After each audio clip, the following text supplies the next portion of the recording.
Wait చేద్దాం ఇక ఏమన్నా రైడ్ పడుతుందేమో అని. ఇక మన విజయవాడలో చూసుకున్నట్టయితే రైడ్స్ బాగానే పడతాయి. ఓకే ఫ్రెండ్స్, మనకి ఇప్పుడే చూసుకోగానే మనకి 2 రైడ్లు పడ్డాయి. ఒకటి 1.8 కిలోమీటర్స్, 6 కిలోమీటర్స్. మనం 6 కిలోమీటర్ యాక్సెప్ట్ చేద్దాం, యాక్సెప్ట్ కొట్టేద్దాం. మనం చూసుకున్నట్టయితే customer location, pickup location 1.4 kilometre. ఇంకా బయలుదేరదాం ఫ్రెండ్స్.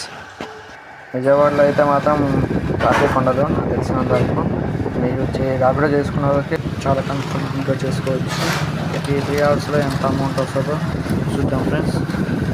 ఇది చూసుకున్నట్టయితే పార్ట్ టైం కాబట్టి చేసుకునే వాళ్ళకైతే బాగానే ఉంటుంది.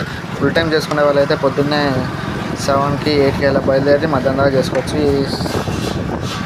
మనం ఇప్పుడైతే కస్టమర్ పికప్ లొకేషన్కి వచ్చేసాం. పికప్ చేసుకొని బయలుదేరదాం. మనం ఇప్పుడైతే కస్టమర్ పికప్ లొకేషన్కి వచ్చేసాం. మనం అరైవ్ నొక్కేద్దాం. అరైవ్ నొక్కేసి కస్టమర్కి కాల్ చేద్దాం. ఇప్పుడైతే మనకి కస్టమర్ వచ్చేసిండు. స్టార్ట్ రైడ్ నొక్కేద్దాం. ఓటీపీ తీసుకొని బయలుదేరదాం.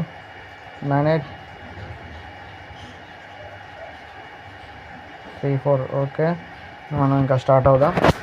చల్, ఇక్కడ నుంచి మనకి customer location, drop location 5.8 kilometres. చల్ బయలుదేరదాం. చల్ చలో చలో.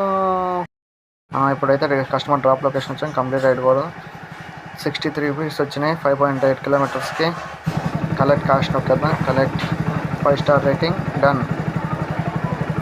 ఇప్పుడు చూసుకున్నట్టయితే రైడ్ కంప్లీట్ 5:24కి అయిపోయింది. మనకి 5:24 కల్లా 1.5 అవర్ వరకల్లా 256 రూపీస్ చేసాం. 4 రైడ్స్ కంప్లీట్.